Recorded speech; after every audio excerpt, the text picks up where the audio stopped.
paano hindi malaman na online ka sa Facebook or Messenger. May nagtatanong po kasi nito guys sa akin. Nag-PM siya sa akin.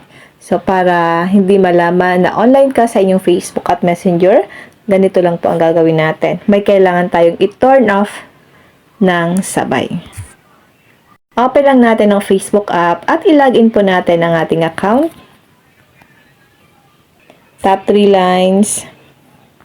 Tap Settings and Privacy. Tap Settings. At dito guys, scroll down lang natin.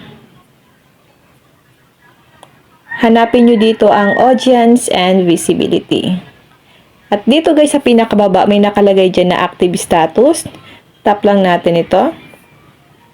I-turn off nyo po ang Show when you're active.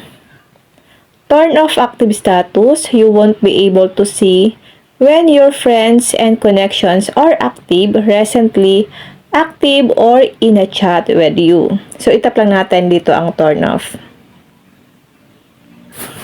Back lang natin, meron pa tayong isang kailangan na i-turn off. Open naman natin ang ating messenger, then i-login po natin ang ating account. Tap lang natin.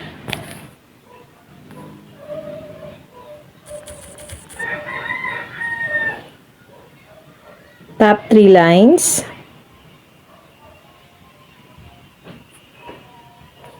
Tap Settings.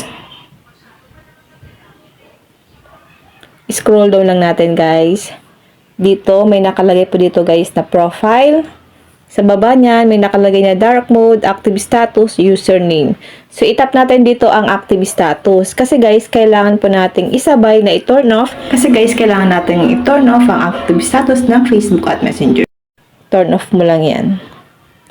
Pause active status, you won't be able to see when your friends and connections are active, recently active, or in a chat with you. So, dito, pili ka lang dito kung ilang oras, or pwede nyo po siyang i-custom, or until I change it. Pipili lang kayo dito guys ng isa kung ilang oras na gusto mong hindi nila malaman na naka-online ka sa inyong mga Facebook at Messenger. Halimbawa guys sa akin itong until I change it, then tap po natin ang post. Back lang natin. Back. So, ayan guys.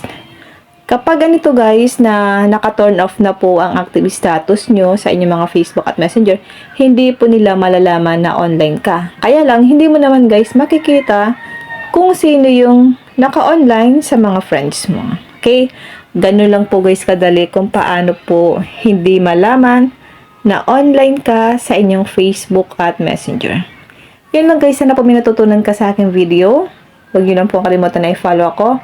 At i-share ang ating video para malaman din po ng iba kung paano mag-online na hindi nila malalaman. And now, thank you for watching. Mag-comment lang kayo guys sa comment section kung may mga tanong kayo para magawa natin ang tutorial.